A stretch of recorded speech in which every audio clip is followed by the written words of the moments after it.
All right, perfect. I think it's 9:01. We can get started. So, good morning, good afternoon, everyone. I'm Kundan Vyas. I'm part of the product team here at StreamNative. I also focus on partnership strategy. So, we have an exciting session today. I'm really excited about the topic. We also have a very special guest with us today, Michelle Leon from Databricks. Michelle, how are you doing? Hello. Good. Good. It's nice and Awesome, awesome. sunny here in San Francisco. Absolutely. I'm looking outside my window in East Bay. It looks sunny too. So lovely, actually. Yeah. Michelle, if you can just quickly introduce yourself and tell us a little bit about your role at Databricks, that'll be helpful to Yeah, get for started. sure. Yeah. So, hi everyone. I'm Michelle. I'm a product manager at Databricks. I work on Unity Catalog, specifically focused on our open APIs and ecosystem and interoperability. And then I also work on Lakehouse storage, including Delta Lake and Iceberg support in Databricks. Yeah, really excited Awesome, to be here. awesome, awesome. Thank you so much for joining, Michelle. And also, we have Dustin Nest, who will be actually from our StreamNative team, will be joining us in the second half of the session. He'll be showing the more exciting part of the session, which is the actual demo of the product. So we'll touch base with them shortly, right after we cover the core content. Okay, so let's get started. It's 9:03. So we have a few topics to cover today, just to touch upon a few key points. We'll get started. Actually, Michelle will lead the conversation with like getting us some insight into, there's a lot of conversation around Lakehouse catalogs and, what are Lakehouse catalogs and what kind of challenges they solve, and where does the how does the evolution look like for these catalogs? And she'll introduce us to Unity Catalog, and then I'll continue that conversation with with some overview on some of the challenges with our enterprises face when it comes to setting up data streaming platform, and as they're acquiring data for their Gen AI based projects, and segue into the StreamNative's Unity Catalog integration, which we are here to talk about today. Dustin will show us a nice demo, and then I'll talk a little bit about the roadmap, and then we'll set up some time for Q&A then, right? Okay, so let's get started. So Michelle, thanks again for joining. I think there is a lot of conversation for the last 1 or 2 quarters. I feel like the conversations is really peaked up around open lakehouse formats and lakehouse catalogs. So if you can just walk us through a little bit about what are lakehouse catalogs, what kind of problems they solve, how do you see Yeah. that whole evolution coming through? I think that'll be really helpful. That's perfect. That's my favorite topic is what is a catalog, and then why should you care? So I'll walk through first, maybe just stepping through a couple scenarios of how the sort of evolution of Lakehouse catalogs, and like what does it mean, and then what is the sort of modern enterprise needs for catalogs, and how Unity Catalog fits in. So I'll start with the basics, which is so what is your, let's say your organization, you're adopted the Lakehouse architecture. What does it look like at this point when this very maybe basic setup? So maybe you have some files and object storage. So I have this picture here on the right. You have some files and object storage. That object storage could be S3, it could be ADLS, it could be GCS. And then those files could be like, say, Parquet files or JSON or CSV, or maybe some of these more transactional data formats, like Delta or Iceberg. And then what you have is you'll have a number of different maybe ingestion applications. They're going to be producing data. They're going to be landing it into either these structured data formats, or in some cases, right, maybe you have like some sensor sensor data, or like imagery or something like that, that'll be landing in maybe like semi-structured or unstructured data, so like log files, or like audio, images, video, some or other sensor data. And so basically the takeaway here is that you're going to have, in this picture, you're going to have multiple different ingestion applications. It's going to be landing in this sort of like bronze layer, in many different formats, right? It's not cleaned up yet or anything like that. And then maybe you'll also have multiple applications or engines, which are then taking that data, maybe cleaning it, processing it, and then landing it in your classic like ETL workloads into a silver or a gold layer for ultimately like consumption for your AI use cases, business reporting use cases, and stuff like that. And so that's kind of like what the typical Lakehouse architecture looks like. And then if we go to this next slide, what do you need on top of that, right? So enterprises, they actually like require a lot of governance, because now if you imagine, all I have is a bunch of paths. I just have a bunch of stuff in my bucket. I have a bunch of paths. Maybe my tables are represented under paths. There's just a bunch of collection of files. Maybe my images, again, this is just a folder. It's just with a bunch of files and stuff like that. And so what a catalog does is solve some of these problems here on the left, which is you'll say like, well, discovery, how do I find the data that I need? You know, now it's all I have is just a collection of a bunch of different paths. How do I maybe gain or restrict access to data? Maybe some users in my business, they should be able to access the data that's in like, you know, this Delta table 1, but not in Delta table 2. So you could, for example, like literally still just work with paths and actually just go, you know, create permissions on those paths and stuff like that. But obviously, as you might imagine, once you get to a world in which you have hundreds of users, you have hundreds of tables, you have semi-structured and unstructured data, you start wanting to do these things like getting observability or lineage, this like becomes really unscalable. So it's very hard. And so then that's actually what, so we go to this next slide. That's what like Hive Metastore. This is a catalog introduced, I don't know, something like a decade ago, something like that. But and like quickly became, I think, like currently sort of that like that catalog standard. But this is really like the first evolution, which was designed to solve these problems, which is discovery. So now you can like look through Hive and just see your tables. You can now have this nice layer of like abstraction and like this catalog of metadata about your tables. So now you're taking all those paths and now you're actually creating like higher level objects or metadata around it. So like Hive, it can tell you things like location. It can tell you like things like format. It can tell you the schema about a table. And then like these engines, what they'll do is they'll actually first interact with this catalog. So when you're interacting with the engine, you can say, I want like hive.raw here in this example on the right, hive.raw like car image or something like that, capture logs. And then the engine talking to the catalog will then go get back the information like the location, and then actually go and access the underlying files that are at that location to be able to read those and do whatever processing that you wanted to do. Notably in this setup, though, the engine still needs access directly to the storage location. So say I was using Apache Spark and I was trying to query that data or process it, I would still need to not just talk to the catalog, but I would still actually need access to the underlying like S3 bucket, or you need to give the engine access to that. So that's Hive, right? So now that's kind of more, I would say, like the maybe more basic or primitive setup that, again, let's now see what a more modern setup looks like, where this might become more unscalable. So on the next slide, this is like a real world example in a modern lakehouse where you might actually have like 4 different data formats where you not only have like not only have your Parquet and JSON, but also you have Delta and Iceberg. You know, you're supporting like this massive organization that still has stuff in Parquet, but also has stuff in these like modern transactional formats. Maybe there's like, you know, subsidiaries or something like that that are using different formats. And then you'll have maybe 3 different catalogs. So you have some parts of your business which are still on Hive, maybe some parts of your business which are using an Iceberg REST catalog, some parts of your business which are using Glue because you then wanted to maybe use some engines that are connected to AWS Glue. And then maybe you're using like some of these other engines here listed down below. And so this is what like I think a real world example in a modern lakehouse architecture would look like.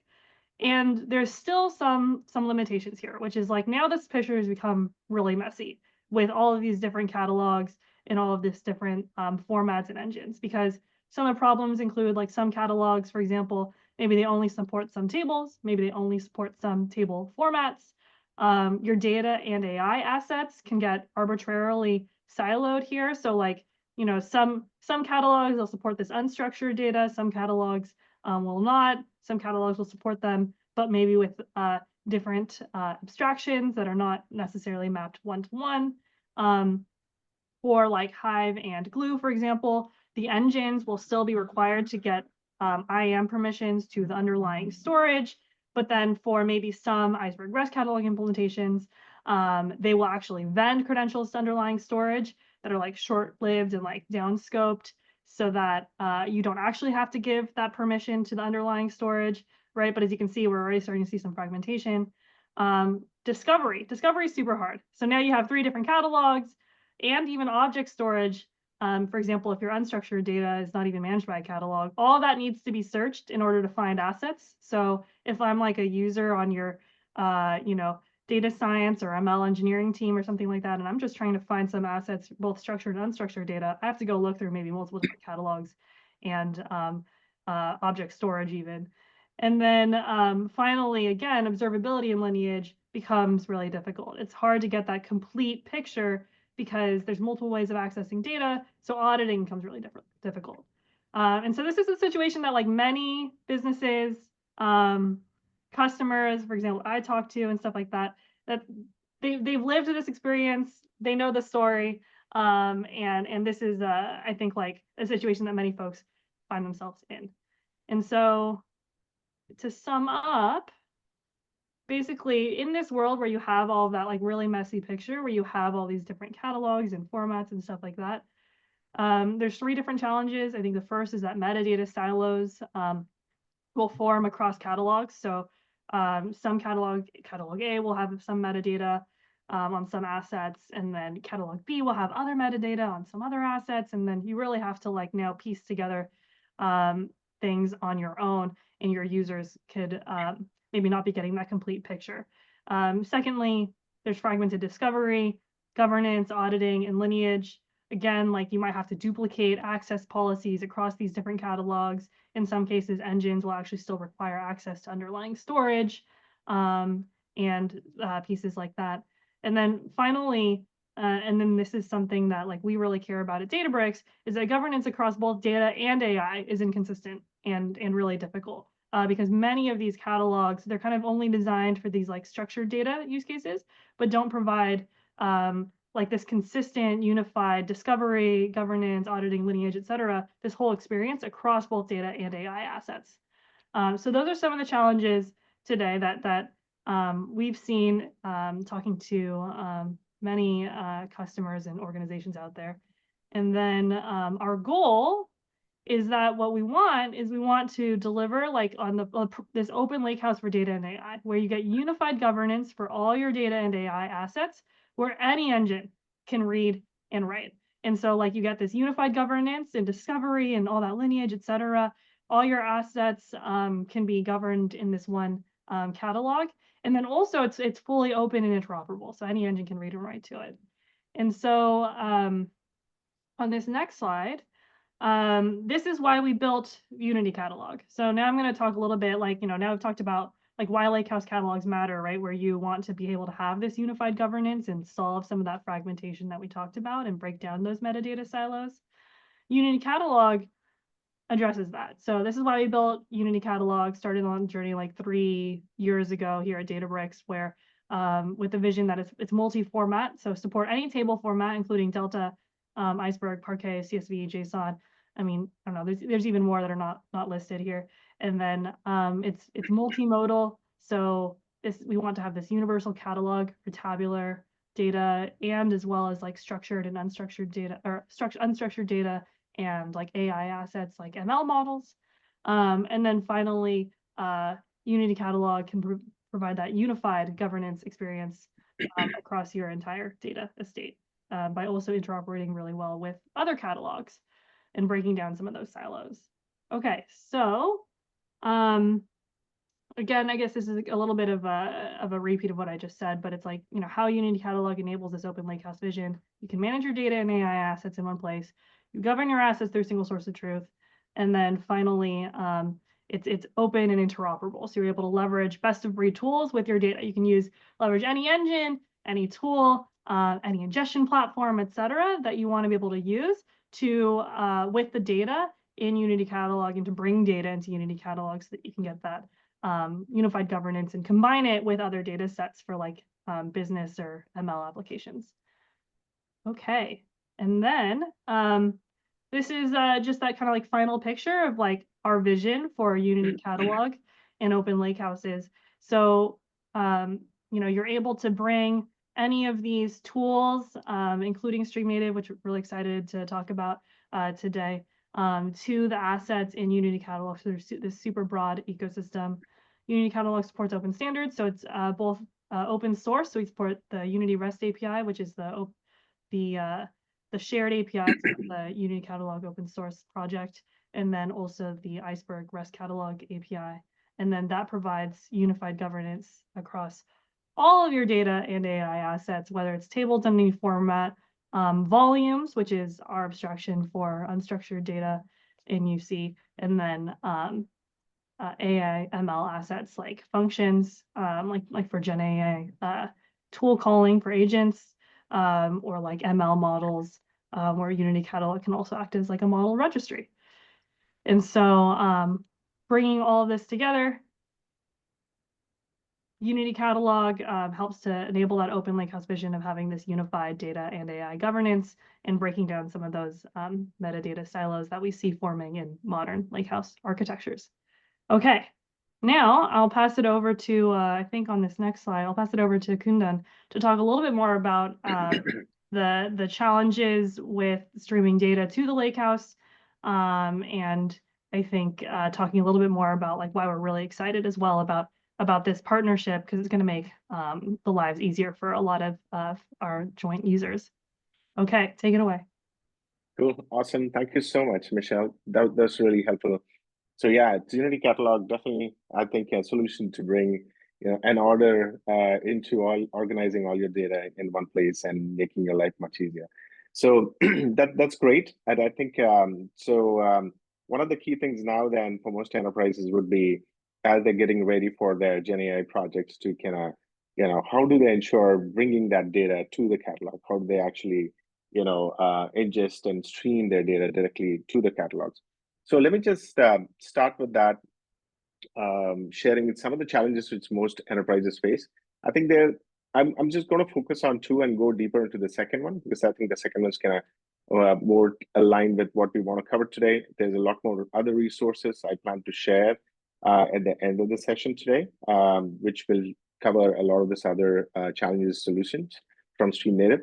So I think the very first thing, really, when it comes to setting up the data streaming platform, amongst the many challenges, is essentially, as you're setting it up, I think a lot of these technologies like, Kafka and Pulsar even are based on sort of a leader-based architecture, which means that one node is either manually or automatically chosen to kind of lead, and all the other nodes can replicate data and different types of state information from that lead node. And as that data is stored in local storage, replicated across availability zones, hence incurring a lot of network costs, right?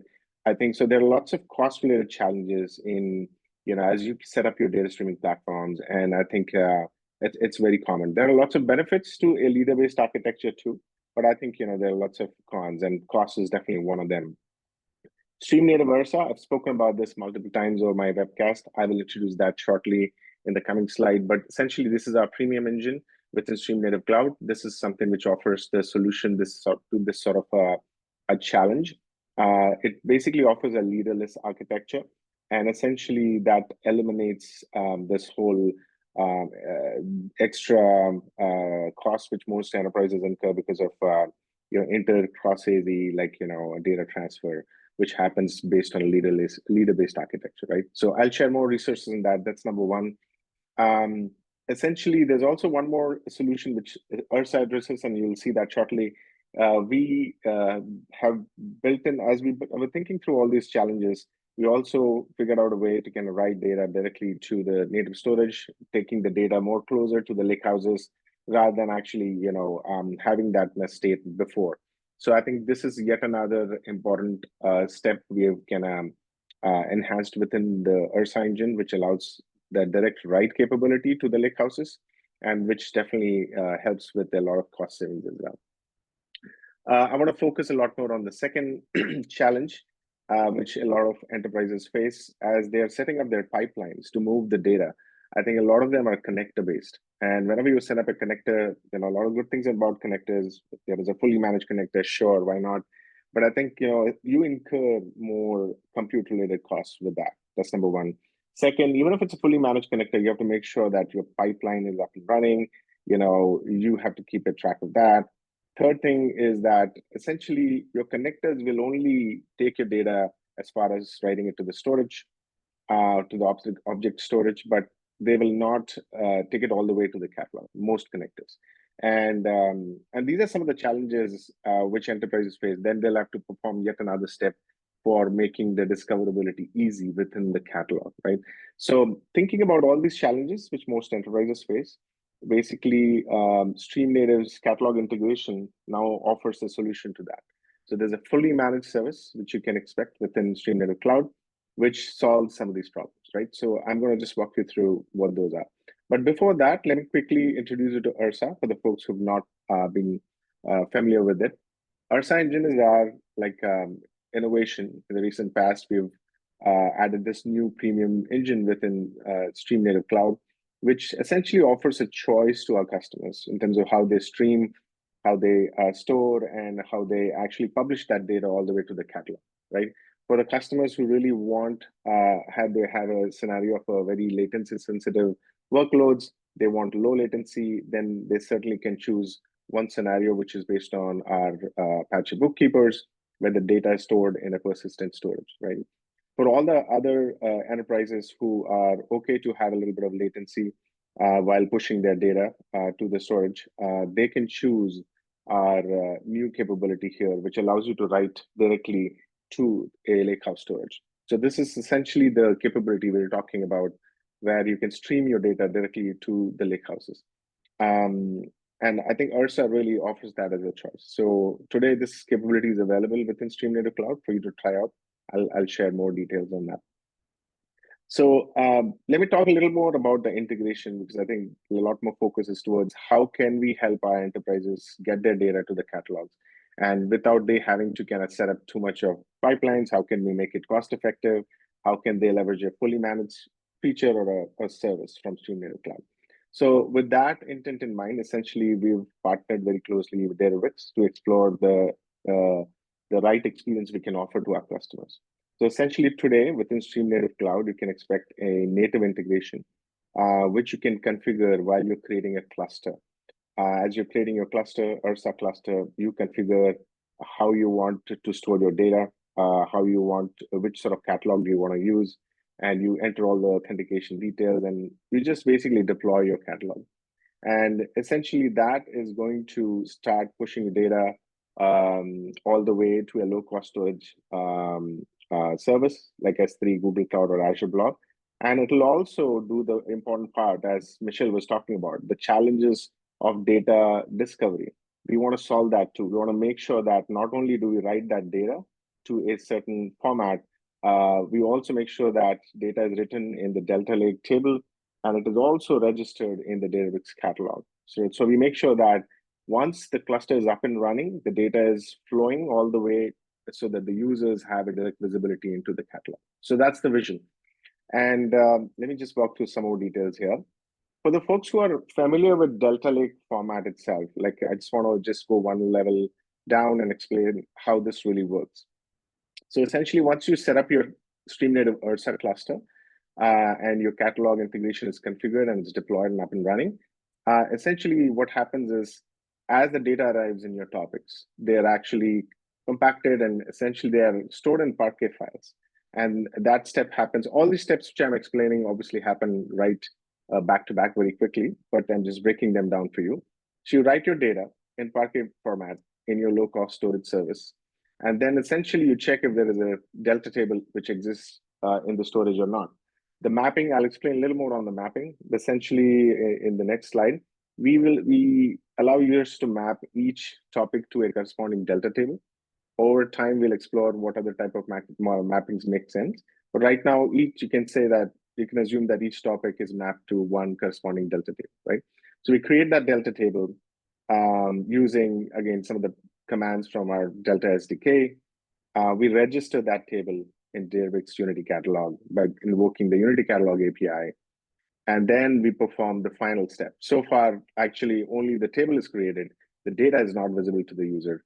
We do the last step almost as by committing that data and making that available in the catalog. So essentially, at this step 4, we are adding a transaction. We are basically saying that now I want the Delta table to be aware of the location of this Parquet file, which is actually already created in step 1, right?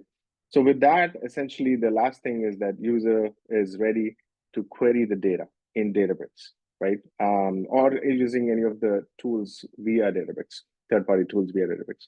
So that's a little bit of flow of how it goes. And this is all happening out of the box using a native integration without you having to set up anything. Of course, you set up the basic catalog integration one time when you deploy the cluster, and then everything starts flowing. This is a little bit on the mapping, each topic. Just like, let's go through one example. Like, for example, you have one topic with 2 partitions. You can expect the data to be stored in your low-cost storage service. Your storage bucket each partition would have a folder, and they'll have their corresponding the Parquet files in that folder. Right now, we only support one type of partitioning, which is based on ID. Over time, I think we plan to explore more other types of partitioning. And then, of course, I think we will have one Delta table for a corresponding like a topic in StreamNative Cloud. All right, so that's a little bit on the mapping. Let me just walk you through a few screenshots, and I want to keep a time check here. I want to hand it over to Dustin so he can show you a good demo.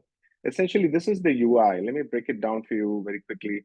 While you're creating a StreamNative cluster, you choose your storage location, whether you want to use your own bucket or StreamNative provided storage bucket, and you enable the catalog integration. You select Databricks Unity Catalog, fill up all the details, choose your authentication. We support 2 types.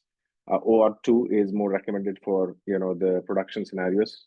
PAT is a quick development testing scenario, comes handy for that. This is just a zoomed in view of how our UI looks. Again, we are constantly keeping an eye of how we can minimize the steps a user needs to take to deploy this integration. So we get your data flowing to the catalog very quickly, right? So this is how you enter the catalog details and configure authentication. For the folks who are familiar with Delta Lake features, again, I want to share how we were approaching this. I think we currently support most of the features, and we keep tracking of all the new things which are coming in the Delta SDK, except for a few which are marked here, which we do not support right now in terms of the Delta features. Those are coming on the roadmap, and you'll expect to see some updates from us on that. But here's a quick visibility on what sort of operations from the Delta SDK we support today as we write topic data into Delta tables. All right, so I think, just wanted to summarize again, bringing back to the conversation that Michelle started. The end goal is, again, here to bring your data into a state which then can be easily used by all your different lines of businesses internally, whether it's like a machine learning team or like an analytics team. As long as your data is going to be in a state which is easily discoverable and then explorable and then queryable, then I think you will have a big success there. And that's what our goal is, to be committed in terms of how we can make it easier for our customers to push this data with minimal effort, minimal cost to this catalog, right? So Michelle, anything you want to add here before we hand over to Dustin? Yeah. No, nothing too much else. I mean, I think we covered it all, which around Unity Catalog and with this partnership, seamless streaming in. So excited to see the demo. Awesome. Okay, so let me just now hand over to Dustin. Dustin, if you can walk us through the scenario, and then perhaps you can share your screen for the demo. Sure. Hello, everyone. I'm Dustin Nest, StreamNative's technical trainer. Before I actually start the demo, we're going to go over this slide real quick. We're just going to go through a sample application. In this case, we want to publish some data using Kafka protocol, and we want to get it into Unity Catalog and accessible through anything that you would be able to use to read those tables. Use it in your AI models, your notebooks. In our case, we're just going to do a simple SQL query to show that it's available for use. So I'm going to publish some of the data. And it'll go through the process of creating the Parquet files, creating the Delta table, committing it. We won't be able to see all of that happening, but for that middle section where it says low cost storage, because I'm going to be using a BYOC cluster and the backend would be stored in your cloud provider, we're going to be able to go in, look at that S3 bucket, look at how the data is stored, look at the actual Parquet files. Once it hits that step, we're going to head on over into Databricks and look at the Unity catalog, because one of the steps was create the table in the Unity catalog. When I hit refresh over there, within a minute or two, we should be able to see the catalog's been created, and then I'll starting to be able to use the SQL queries on that data. And within every 10 to 15 seconds or so, that create Parquet file and commit them. The new data should be showing up for us in Databricks. One thing that Kundan did show in his earlier slides was the process of deploying the cluster. I'm also going to show you that process, but I'm not going to actually execute it and finish it because it probably takes about 15-20 minutes for the actual cluster to deploy. But I want to show you that process, and then I'll head over to an existing cluster that I'll use for the rest of the demo. So I'm going to go ahead and share my screen to start the demo. I think the request has been sent over.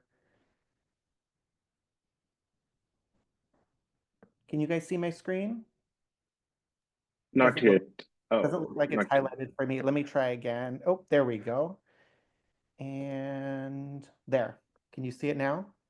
Yes. Yep. So you can see the StreamNative UI. I want to make sure we're on the right screen. Correct. Yes. Yep. StreamNative UI. Perfect. Okay, so here I am in StreamNative UI in my org. We're going to be deploying, or I'm going to show you the process of what it looks like to deploy the BYOC cluster. So that's your bring your own cloud. We already have created what's called a cloud environment. So in my training AWS account, I've already deployed like an EKS cluster and those types of things. So this would be the process that you would then go through to then deploy the StreamNative cluster. That's going to have the integration with the Unity catalog. So I would hit the plus sign here. If you didn't already have an instance, you would get a button saying create your first instance. Each instance is going to have one cluster in our case. So I'm going to deploy the BYOC type of cluster where it's going to use the cloud, the resources that were deployed into my cloud account that I'm using. For instance name, I'm just going to call this demo I2. I'm not actually going to deploy it. We're going to be using that Ursa Engine that Kundan had been talking about. The connection, this is the connection into my AWS account. Here for cluster, I'll just say demo C2, and I'll go ahead and say Lakehouse storage config. This is the main page I want to talk about here that Kundan had been talking about. Use existing bucket. It's just going to use an S3 bucket that was deployed as part of the cloud environment. So that's the one that StreamNative created. This is the location here. Catalog integration, I'm going to turn on here, and I'm going to use the Databricks Unity Catalog. And then there's three things I basically need here. I need the Unity Catalog name, the schema, and then the URI. And then basically the authentication type to either use an access token or OAuth 2. At that point, I'll hit the deploy button. It'll actually go into a sizing exercise, and then the cluster would start deploying. That takes about 15 to 20 minutes. I don't want to go through that process, but what I wanted to show you is an existing one that I've created. Let me actually back out of here. Oops. And so here I have a cluster that I've created called Demo 1i. And if I go into the configuration here, you can see that those settings that you would set when deploying the cluster are already here. The bucket location here's in my S3 account, or AWS account in my S3. It's going to be saved in Delta Lake format. And then this is those Unity catalog configs. I'm going to be publishing into a catalog called Workspace and a schema called Default. And then this is my URI. So by the end of this demo, I should be able to go over to that catalog and see the data that I'm going to publish. To do the publishing, one quick thing, I'm going to need the endpoints of my cluster. So here on the cluster overview, I have already copied these, but I need my Kafka service URL and my Kafka schema registry URL. And then I'm going to be publishing into the public default tenant and namespace. So if I go over to those and I check my topic list, I currently only have 4 topics. So for this demo, I'm going to create Kafka topic 5. So we're ready with those 2 endpoints and knowing what topic I want to publish to. I'm going to go ahead and hop into IntelliJ now. So here in IntelliJ, I've already set it up to publish to Kafka topic 5. I'm publishing to that cluster here, the demo I1. The endpoints here, this is my Kafka endpoint, and then this is my schema registry endpoint. So I'm all set to go ahead and go to my producer here. I'm going to use an Avro schema, and I'm going to publish 10 million messages. So let me go ahead and start that process. And with the rate that I'm publishing and the way the cluster's tuned, it should take about 2 minutes for the compaction process to pick up, where it takes what we initially save the data in what's called the Ursa format, and then we compact it into Parquet files. We would then create the Delta table, we would create the Unity Catalog table, and then we would start to commit the Parquet files. Not sure if I got the exact order of steps. We'll leave that to rewind to Kundan's description if I got the exact order there. But that's basically the process that's starting to happen right now as that new topic is created and we're dumping data into it. I have about 2 million messages almost sent already. So what I'm going to do is head back to that UI. We should see that Kafka topic 5 already exists. So here's that topic. That's on the StreamNative side. That's normal. Nothing special here yet besides what StreamNative does. But let me hop on over now into my S3 bucket, and we'll take a look at what the data looks like there. And again, this would be inside of your cloud provider because this is a BYOC cluster. So here I am inside of S3 now. This is the cloud environment bucket. This is my cluster object here. If I go inside of there, there's a storage folder where the data initially gets dumped into very quickly so that we can acknowledge those messages to the Kafka client. The compaction folder is going to be where the Parquet files and the metadata files are stored. So if I drill down into my public default, I now see that there is an entry for Kafka topic 5. This didn't exist 5 minutes ago. This just got created because that topic got created. If I go ahead and click on that, you'll start to see the partition folder. That's where the Parquet files are going to be dumped. If I sort by last modified, you'll start to see that data is updating every, in this case, it looks like 10 to 15 seconds or so. That's how frequently we're taking that data and compacting into Parquet files. And then because of the the Delta log folder, this is going to be where those transactions are, where it's, I believe, to commit those files so that they're then viewable inside of Databricks. So it goes, there's those 2 different folders or 2 different types of files that Kundan had talked about. Because we have Parquet files, and I believe everything, or they should be starting to get committed. If I then go over into Databricks now, when we looked at the configuration, it was originally set to the workspace catalog, or it's set to the workspace catalog in the default schema. And now there's 5 entries here. Now that we've created the Unity catalog entry as well as committed the Parquet files. So if I go ahead and click on this, I could start to, or you'll see the schema here, but you'll start to already be able to use that in some of your SQL queries, your notebooks, AI models. In this case, I have a query here to select star from, let me do Kafka topic 5, because that's the one that we just created. If I go ahead and run that, I should start to see the data that was publishing to that. It would have the columns of cost and item, because that's what our schema was. The cost was incrementing. Here it's taken a little bit to read it. It's the first time reading this data out. Once that comes in, I'm then going to go into my second query, and we'll start to do a count. So here we can start to see the data on that topic. I go to my second query, also change that into my newly created topic. I should be able to see a count of the number of rows that have now made it all the way through the process of publishing to the Ursa cluster, compacted into Parquet files, and committed. And we're up to 2 million right now. If I go back into my IntelliJ, we'll see that we're published at about almost 4 million. And again, that process is trying to commit every 10 to 15 seconds. So if I go ahead and click run again, we should see that a bunch more have already made it over there. Not quite yet. Let me wait a few more seconds. We could always go back to S3 and look and see when the new Parquet files showed up, with the assumption that they're getting committed shortly thereafter I see them. That was, I think, 2.1 million. It's a little slower this time, so it probably saw some new data. Now we're up to 2.4 million. So it's a little bit behind, but it's almost real time there. It's basically that time it takes to compact the data from when it hits the cluster into that Parquet file and then commit it. And then it's basically immediately available inside of Databricks for use in any of the applications that would be able to read out of the Unity catalog. I'm going to pass it back to Kundan and Michelle, so I'm going to stop sharing. But we do have demos up on YouTube with StreamNative Academy, including all the setup steps. So this stuff is out there for you guys to view and to start testing. So thank you. Awesome. Awesome. Thank you so much, Dustin. That was phenomenal. I really loved really seeing that in action. So hopefully our users found that interesting. And then as Dustin mentioned, I think, he's creating a lot of resources for how you can learn more about this. So we'll share more with you. So great. So coming back to, I just wanted to share a little bit about what the roadmap for Unity Catalog integration looks like. We definitely plan to continue working closely with Databricks team to keep an eye on what are the latest things which are rolling out from their end and how can we uptake them. So schema evolution is something we plan to support soon. This will be an important thing for us to kind of offer to our customers, be able to detect changes in the schema and kind of really roll that out.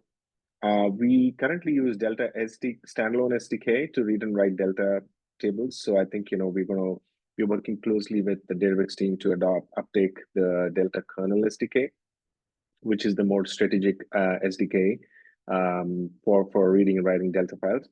And we also plan to support Databricks managed tables. Also from a longer term, I think, we definitely want to keep an eye on how essentially we can align with Unity Catalog's vision to support Iceberg. And I think, accordingly sort of offer those capabilities within StreamNative Cloud via our integration. Also, the interoperability, I think there are lots of capabilities which can be supported via Uniform. We're currently exploring that. So I think we'll keep an eye based on, again, our customers' use cases. We'll offer support for those. So these are some things which we see here. If you who are watching this session, if you see something really important, which is going to help you with your use case and implementation of Unity Catalog and StreamNative, please let us know. Please reach out to us. We'll be happy to learn more about it and prioritize that based on the need basis. Cool. All right, so let's move forward now. Again, just to summarize again, essentially, our topic was very focused today to how we integrate with Unity Catalog. Essentially, in a nutshell, StreamNative offers an out-of-the-box capability as a fully managed service within the cloud, which you can configure and deploy while you're creating a cluster. Everything's going to be out of the box, and your data flows all the way to the catalog and gets discovered. So again, anything you want to add here, Michelle, for our users to summarize from the Unity Catalog side? Yeah, I guess I would add, yeah, so it's like with StreamNative, right? That's seamlessly getting data into the Lakehouse, into Unity Catalog, and then once it's there, then you can go and combine it with all your other assets, your AI assets, et cetera, that are in Unity Catalog, be able to leverage for like AI ML models, as well as be able to access both from Databricks runtime, but also any compute engine that's integrated with Unity Catalog's open APIs. So kind of get the best of all worlds. Awesome. Okay, that's great. So then I'm gonna, let me go ahead and share some more resources here. I think I touched upon a few things today. I think as I was actually starting to talk about the challenges which most enterprises face when it comes to setting up data streaming platform, I was talking about how we support leader-less architecture. So I think, this blog on the right-hand side, I'll pause here for a few seconds for you. Anyone who wants to scan this with your phone, it'll route you to a blog which will tell you everything about how Ursa supports a leaderless architecture and what sort of value it offers to people who want to use that. So that's on that. On the left side, this blog is more focused around Unity Catalog integration, whatever you saw today, with some more details and resources for you to kind of try. So now let me move on to the next slide. And this is where essentially, if you can scan this, I think this is the recorded demo from Dustin. I think it covers really end-to-end capabilities. This is a YouTube video which you can scan and go through. And we'll be sharing more resources as we go along, things like hands-on tutorials, and we're still working on that. So scan this if you want to go through this video. Let me see. Okay, let me just go to the next slide. Okay. Again, how can you get your hands on StreamNative Cloud? For folks who are new to StreamNative, you can sign up for a trial. You can scan this code. You can also book a demo if somebody wants to get an overview of StreamNative Cloud and chat with someone from StreamNative. Like, you can use this form to get in touch with us. All righty. Okay, so that's all I wanted to cover there. So let's just go into the Q&A section and see if there are any questions. I can start a couple here real quickly. Okay, so Michelle, looks like there are a couple for you. I'm not surprised, lots of relevant, interesting questions here. So if you can share a little bit about the strategic vision for unifying Delta and Iceberg formats, any thoughts on what's the work which is happening there, and anything you want to share that there? Yeah. So this is probably maybe this like the worst kept secret. It's not even a secret. I think we're really excited about kind of bringing Delta and Iceberg closer together. So I guess for context for folks maybe who are like less familiar with some of the space, like Delta Lake and Iceberg, they're both open table formats that were started to kind of solve the same problems, but even almost sort of coming at it from different angles. And they both provide like transactional functionality.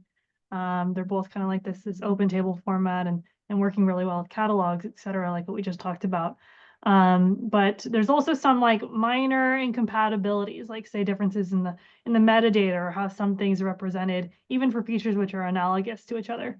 So I think a really good example of this of how we're actually trying to resolve some of these incompatibilities, because basically these incompatibilities, it's like you're solving the same problems, they're analogs, but then it means that like maybe some engines only, provide better support for one or support some capabilities of one, and some other engines and platforms provide better support for the other. And so that's how, again, you get this siloing of tools. And so what we want is we want to make sure to like break down those silos of tools and make it so that you can use any tool with your data that's stored in an open table format, regardless of the underlying storage format. And so I'll give one example of how we're working with the various communities and actually contributing to kind of innovate in both Delta and Iceberg. So an example is like deletion vectors, which is something to speed up DMLs in Delta. It's very similar, it has an analogous feature called like I think positional deletes in Iceberg. And what we did is we basically contributed deletion vectors to Iceberg so that now those are both compatible. And so any engine which can, read deletion vectors, et cetera, can also read those Iceberg metadata as well. And so that's just one example. Other examples include, we're going to be we added, for example, like variant type to Delta. Iceberg, it's like, why not also add that to Iceberg and contributing variant there as well? And so excited to continue to bring these communities closer together and break down all these silos. So you don't have to think about the formats anymore. We just essentially want to make that not even like, it's like a false choice basically for customers, and definitely not what they should be spending their time on. Absolutely. Yeah, that's really helpful. I think that's also, I'm pretty sure for the broader community, I think, it's a bit assuring that, this is really not just one versus another. I think they're coming together, and perhaps that's for the greater good of the community and the developers. So awesome. Just one more question here for you, Michelle. Looks like it's related to Tableau. So yeah, again, congratulations on the Tableau acquisition. There are more questions coming your way. But I think one thing, if you can share around how you're exploring bringing Tableau's product experiences or like the core support around Iceberg into the Databricks portfolio. Anything you can share there publicly, that'll be helpful. Yeah, for sure. This is everyone's favorite question to ask, I feel like. It's definitely very top of mind. In short, Tabular, so for folks who don't know, Tabular was founded by the creators of Apache Iceberg, and they kind of were the first and leading kind of like Iceberg REST catalog implementation. And Unity Catalog, we also actually last year, and this is GA'd, also added, I think we were the second catalog or vendor to add to implement the Iceberg REST catalog spec.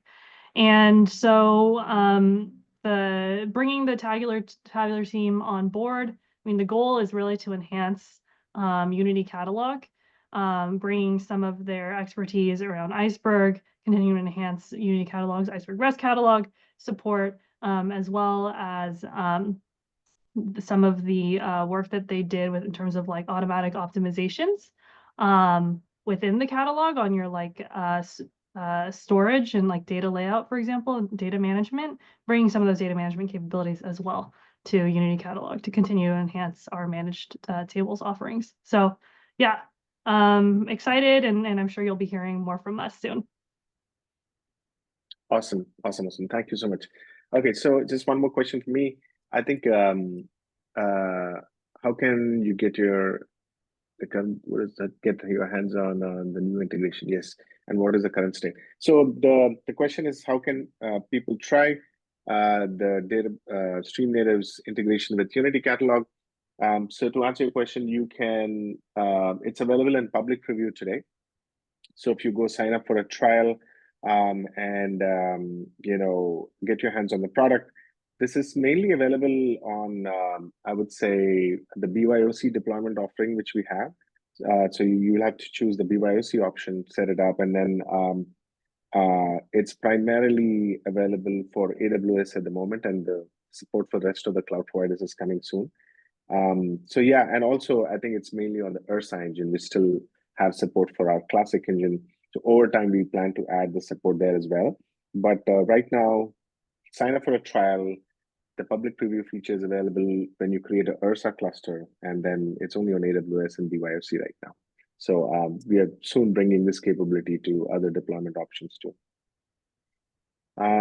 Cool. I think those are the only questions I see right now. So I know we're getting close to the top of the hour. So again, thank you so much for your time, Michelle and Dustin. This was really, really helpful. And then, yeah, we'll continue to collaborate on this area. There's a lot happening. So I'm pretty sure regularly our